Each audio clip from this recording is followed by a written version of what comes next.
श्री स्वामी समर्थ. नमस्कार, मी नंदिनी. माझ्या यूट्यूब चॅनलवर तुमचं खूप मनापासून स्वागत करत आहे. तुमच्या मनातील सर्व चांगल्या इच्छा स्वामी महाराज पूर्ण करो ही स्वामींच्या चरणी प्रार्थना करते आणि आजच्या या नवीन व्हिडिओला सुरुवात करते. येत्या 8 एप्रिलला म्हणजे सोमवारी या दिवशी आलेली आहे सोमवती अमावस्या.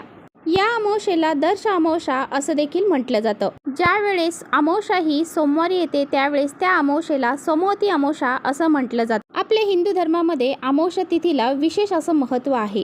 या दिवशी पितरांची सेवा करण्याला अतिशय महत्त्व आहे आणि त्याचबरोबर माता लक्ष्मीची देखील या दिवशी पूजा केली जाते.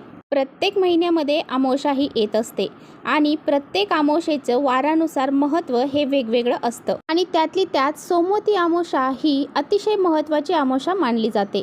या अमावस्येला विशेष महत्त्व दिलं गेलेलं आहे आणि प्रत्येक अमावस्येला दान करण्याला स्नान करण्याला अतिशय महत्त्व दिलं गेलेलं आहे आणि त्यामुळेच या सोमवती अमावस्येला सकाळी ब्रह्ममुहूर्त उठून आणि पवित्र गंगेमध्ये स्नान करण्याला अतिशय महत्त्व दिलं गेलेलं आहे आणि त्याचबरोबर आपल्या क्षमतेनुसार दान करण्याला सुद्धा खूप सारं महत्त्व दिलं गेलेलं आहे. असे स्नान केल्याने दान केल्याने आपल्या जीवनातील जी पापं आहेत ती नष्ट होतात आणि पित्र असतात ना ते सुद्धा आपल्यावरती प्रसन्न होतात. आणि बघा, प्रत्येकालाच पवित्र गंगेमध्ये जाऊन स्नान करणे शक्य होत नाही आणि ब्रह्ममुहूर्त उठणे सुद्धा शक्य होत नाही.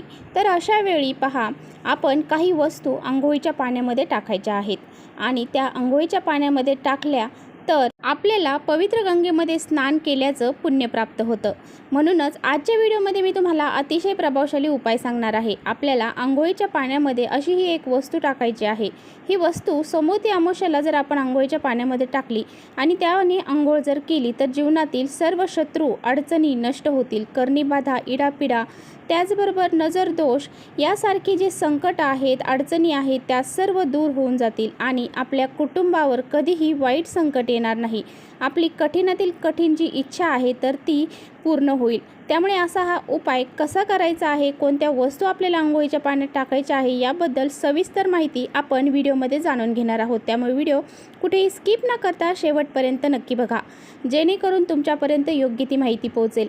आपल्या चॅनलवर जर तुम्ही नवीन असाल तर चॅनलला लगेच सबस्क्राईब करा आणि असेच माहितीपूर्ण व्हिडिओ पाहण्यासाठी बेल आयकॉनलाही प्रेस करा, म्हणजे मी जेव्हा नवीन व्हिडिओ अपलोड करेन त्याचं नोटिफिकेशन सर्वात अगोदर तुम्हाला भेटेल आणि तुम्ही एकही व्हिडिओ मिस करणार नाही. त्याचबरोबर कमेंट्समध्ये श्री स्वामी समर्थ लिहायला अजिबात विसरू नका. तर पहा, हा उपाय आपल्याला का करायचा आहे. आपल्या जीवनामध्ये खूप शत्रू वाढलेले आहेत. हे शत्रू जे आहेत ना ते आपले शेजारी पाजारी असतील किंवा मग आपल्या मित्रमैत्रिणीमध्ये सुद्धा काही शत्रू असू शकतात आणि काही शत्रू जे आहेत तर ते आपल्या घरातले देखील असतात.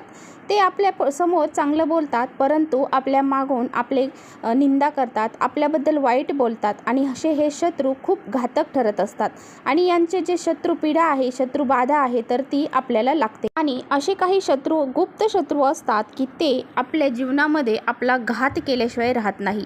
त्यामुळे अशा शत्रूंपासून आपली सुटका होण्यासाठी काही शत्रू असे असतात की त्या शत्रूंमुळे आपल्या कुटुंबामध्ये भांडणं देखील होत असतात आणि आपल्या जीवनातील जे शत्रू आहेत तर ते नष्ट होण्यासाठी, आपल्या जीवनातील अडचणी संकट हे दूर होण्यासाठी आपल्याला हा जो उपाय आहे ना तो करायचा आहे. आणि त्याचबरोबर हा उपाय जर तुम्ही केला तर तुमच्या कुटुंबावर कधीही वाईट संकट येणार नाही. तुमच्या कुटुंबामध्ये सुख शांती समृद्धी ही कायम टिकून राहील आणि तुमच्या ज्या कठीणातील कठीण इच्छा असतील तर त्या सुद्धा पूर्ण होतील. तर पहा, आपल्याला सोमवती अमावस्येच्या दिवशी सकाळी लवकर उठायचं आहे.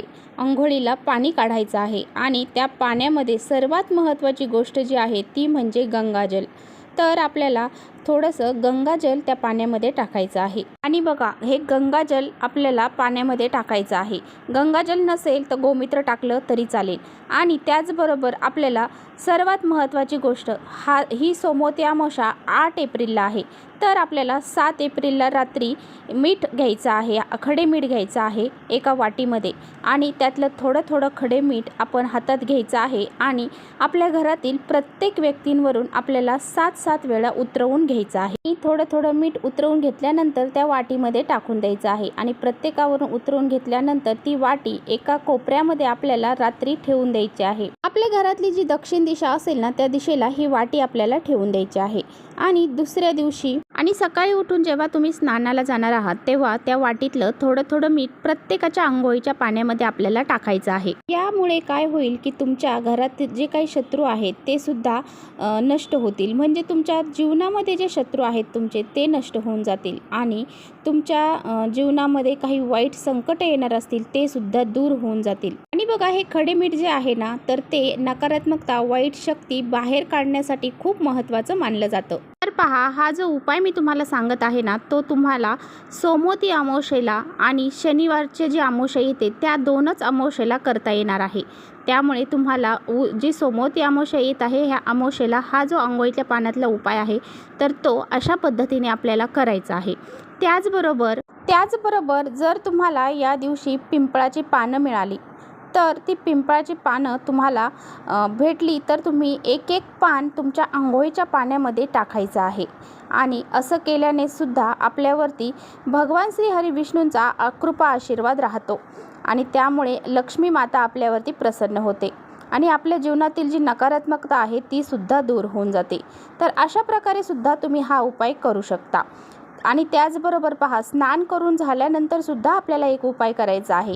तर अंघोळ झाल्यानंतर एक तांब्याचा कलश भरून घ्यायचा आहे. कलश भरून घेतल्यानंतर आपल्याला एक वाटीभर उडीद घ्यायचे आहेत. उडीद हे अखंड घ्यायचे आहेत, कुठेही त्याची डाळ किंवा तुटले फुटलेले घ्यायचे नाही. आणि 2 अगरबत्त्या आपल्याला घ्यायच्या आहेत. एक नारळ आपल्याला घ्यायचा आहे आणि त्याचबरोबर आपल्याला एक पावशरभर जे गोड तेल असतं पहा, जे तेल आहे तर ते तेल घ्यायचं आहे. या सर्व वस्तू घेऊन आपल्याला अंघोळ केल्यानंतर मारुतीच्या मंदिरामध्ये जायचं आहे.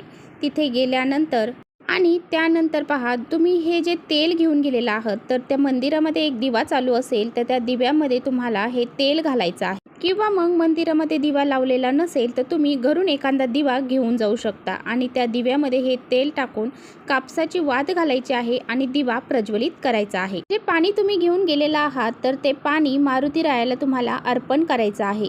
आणि जे उडीद घेऊन गेलेले आहात तर ते उडीद मारुती रायांच्या चरणाशी तुम्हाला अर्पण करायचे आहेत. अगरबत्ती तिथे लावायची आहे आणि दोन्ही हात जोडून तुमच्या शत्रूपासून तुम्हाला मुक्ती मिळावी यासाठी तुम्हाला मारुती रायांना प्रार्थना करायची आहे. तर पहा, जर तुम्हाला तुमच्या शत्रूचं नाव माहीत असेल तर त्या शत्रूचं नाव घ्या.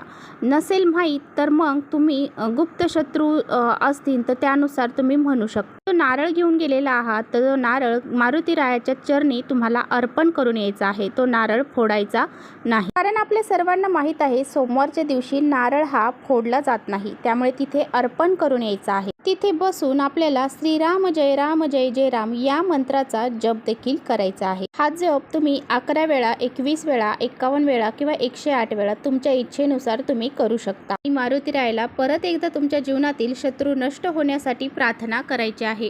तुमच्या जीवनामध्ये सुख, शांती, समृद्धी आणि तुमच्या जीवनातील जे वाईट संकट आहेत ते दूर होण्यासाठी प्रार्थना करायची आहे. तर पहा, हा जो उपाय आहे ना तो तुम्ही केला तर तुमच्या जीवनातील 100% जे शत्रू आहेत तर त्यांचा नाश होईल आणि तुमच्या जीवनामध्ये सुख, शांती, समृद्धी ही निर्माण होईल. तर चला, इथेच थांबवते माझा व्हिडिओ जर तुम्हाला थोडा जरी आवडला असेल तर नक्की लाईक करा. चॅनलवर नवीन असाल तर चॅनलला सबस्क्राईब करा. परत भेटूया अशाच छानशा व्हिडिओसोबत. तोपर्यंत श्री स्वामी समर्थ.